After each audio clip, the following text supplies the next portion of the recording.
coming to Manchester United, the first half was probably the worst we have ever seen of Bruno Fernandes. You know, as in, he was sloppy in possession and he could have actually given away 2 goals with some very lazy back passes that had already wobbling defense and problems. But Paul Pogba came on and he scored a goal and proved to be the saviour and to push you through to the quarterfinals. What is your say and what went on today? We just have to give Paul Pogba everything we want, right? It's reality. No, but seriously, alright, so I mean, the truth is we're looking at losing Paul Pogba, and I think all Manchester United fans got a dose of reality of what a midfield would look like without Paul Pogba. Since Paul Pogba got injured in the Everton game, the amount of points we have dropped in the league, coincides significantly with that. So you can see the importance of a creative-minded player in the midfield. Now today was no different. We had Scott and Fred in the middle, and they kept losing the ball. As we know, Milan dominated the midfield with strength and knocking the ball around him, and we were lucky not to concede. Bruno had a horrible first half, terrible, worst I've ever seen, right? And what you say is that, similar to, as I said, Ball love play with ball. Before the match, I remember, it was Pogba's birthday during the week, and he would write on the wall and say, happy birthday, Pogba, miss you on the pitch, right? I was clear, he wanted to play with some quality around him. Pogba came on, and it was a totally different game. Bruno's game changed completely. Now people may say, well, it may have been a halftime talk, but I don't agree with that. Because I think Bruno is a player that, what we saw in the first half was that he knew the pressure was on him to create, so he must force it, right? And he have to work with the ball named Daniel James, right?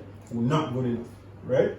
And those are the struggles that he have, because Daniel James got an opportunity in the first half, common sense, to play through Mason Greenwood, and I don't know what he did, right?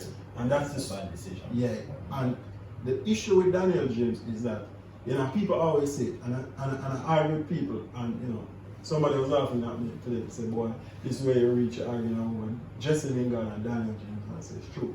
But I always tell people, keep Jesse Lingard, get rid of Daniel James. And they say, well, Daniel James is young, but Daniel James will never be better than what he is now. And the truth is, he has no football intelligence, right? I don't know if I can teach that. What you have is speed and nothing else. So if there's space, he's good.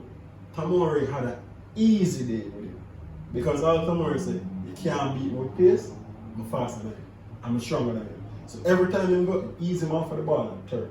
It was like and Theo Hernandez kept him very quiet as well. Exactly. He couldn't beat. Because he can't beat him with pace. That's the issue. You know exactly what he's going to do. So, and he made bad decisions all the time. So when he gets in the final, I'm not sure what to do. So sometimes he cross the ball in the box, there's nobody there. So when you look at Manchester United side, I was looking at Chelsea side yesterday in Champions League, and Chelsea have Havertz, Ziyech on the field, Pulisic, Hudson-Odoi coming off the bench, Mason Mount out through suspension, seeing what you will, Jorginho out, but quality play in the midfield. When I look at my midfield, I'm playing with Scott and Fred in the middle, right? It don't make sense. And I'm playing with Daniel James on the wing. These are the players starting for me. That's the problem. The baller from Ajax. Donny van der Beek. Him injured? Just came back from injury. Oh, okay. Doesn't matter though. Because Fred and McTominay don't make no sense. I watch him on them, and I'm saying all the time when people argue with me, they're getting the job done, I'm saying, alright, cool. I know what Manchester United used to be before, and these guys aren't it. They can't pass the ball. They have lucky breaks and look good, but they're not intelligent players, right? When you have two midfielders, and I say it, when you look at Chelsea, and you look at N'Golo Kante, Kovacic, or even Jorginho. Jorginho has a weakness in cannot defend. See? but he can pass the ball and he understands space. End goal of contest, excellent at his job, and then he can drive the team forward. Conversation is one of the best dribblers right now. So you have players who not only can defend, which is what you put Fred and McTominay to do, but then you have players who, when the space is there, they can probably dribble past the press or pass past the press. So it's breaking down in the middle of the pitch. So as much as Daniel James is bad and I think in decision making poor, I think it's all stemmed from the core, the middle of the field, that no quality is really coming out of it. So I think even with Van der Beek is a player that I think can play there.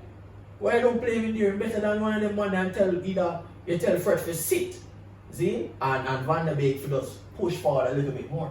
Perhaps I've been saying this all the time, but the problem is that, and I say it all in my mind, I don't think he can coach good players. And he plays a system where he say, okay, him have to be defensively assured. We don't have one player to do it, right? Neither Fred nor Scott can sit. So when you look at Fred and Scott, right? None of them can make any top 4 side. That's the truth, right? And you could argue top 6.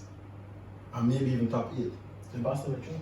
They can't make a top 8 side. No, start over the core. Them not start over the core, right? Them not start over liquor blocks in the midfield. Them not start down at Tottenham. That is true. Them can't start at Man City. Can't start at West Ham really called Declan Rice. Can't start at West Ham. So them can't start at Leicester with NDD. They can't or with Tillemans.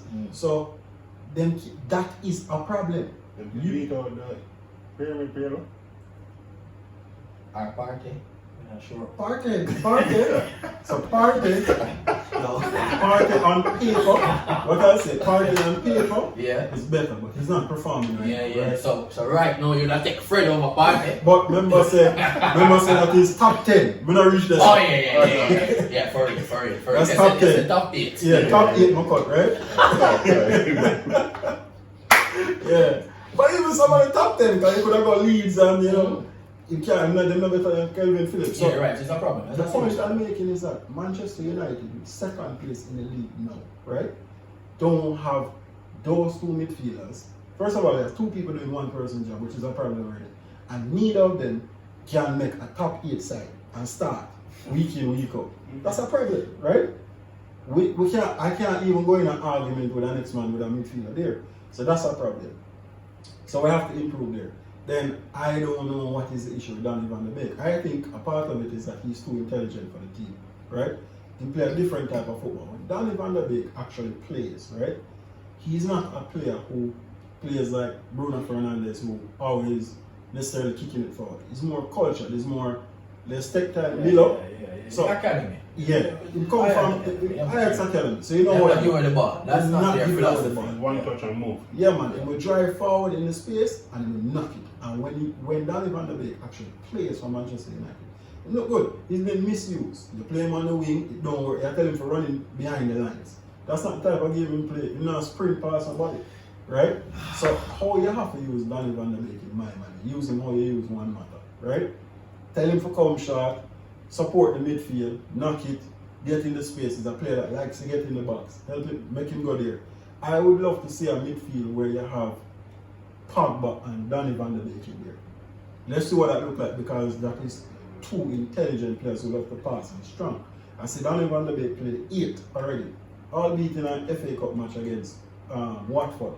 But he had an excellent game, because he tackle, he give you everything, and keep the ball ticking, and pass and move. He's a very intelligent player that is being victimized by a coach that don't understand how to use this level of intelligence. I think the ball make a wrong move in his career, because it's a ball that was highly touted, and even Real Madrid was looking at him for a possible replacement for Toni Kroos. Yeah. Because it's a ball that have a shot on him, he can score goals. He cannot tell from Manchester United, he's been because that's playing. Yeah, but he's an He's been excellent player. victimized. But when I look at Manchester United squad, right, I think they can do better in terms of the team that they put out, obviously. Yeah. But also, only I get the results with the team. See, so And that's the problem. that's a problem. That's See, the you're doing the problem. wrong thing and getting the results, but Yeah. he's continuing to get the results. So And I tell people, okay. how you deal with that? So Because here's- alright, if only go in front of the board now, and such as the board say, Alright. Because remember the board that set out the objectives from start, right? And the board that look for the Champions League group and say, if you get out, it's a bonus. You pay a bonus. Yeah. Alright. You're second in the league. You're top 4 a while, and you're gonna finish top 4. It's gonna be a disaster if you don't. Realistically, when I look at the Europa League, I say Manchester United are favourites to win the Europa League. When I look at the teams that are left, I say, Man, you have to win this, right? Him can't have an excellent season. So, and you know, I worry about it because I said to myself today, can you imagine if Ole win 2 trophies, right? Because we still should sack him, you know, even if we win the 2 trophies. Because you can say, okay, I can look at Chelsea and see a clear strategy, philosophy, what we're trying to do. Every Manchester United fan is struggling in terms of what are we trying to do. Alright, we play with 2 defensive midfielders and we kick the ball forward. And we just kick it random. Now, we play with 2 defensive midfielders who can't pass the ball either.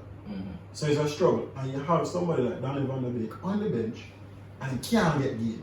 You play against West Ham weekend, you made no substitutions. 90 minutes of football. And today, you make 1 substitution. So every other player played 90 minutes of football and have a match again on Sunday. So it'll be interesting to see what he does, right? So one, it shows that he don't know how to use his substitutes or don't trust the players that he have on the bench. You tell Amad Diallo to come, leave Atalanta to come over and play. You don't use him. You buy Donny van der Beek for 35 million. You don't use him, right? The ball has started 2 games all season, right? And when he come on and play well. So I don't know. I mean, it's a problem. It's a problem because you're right. You have better players. You have 1 better player on the bench that has to start, and you're not starting it. So, you know, it leaves me really concerned. Right there, you know. Getting the results.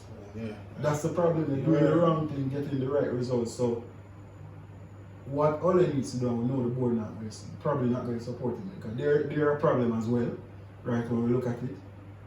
Even with this quote-unquote director of football, and you shift some people around and create this role, like when you look at it, you know nothing going to change. It's the same set of people managing everything, right? So, they just name them differently now.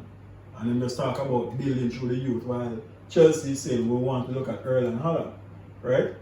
That's a problem. You know, that's a problem. So.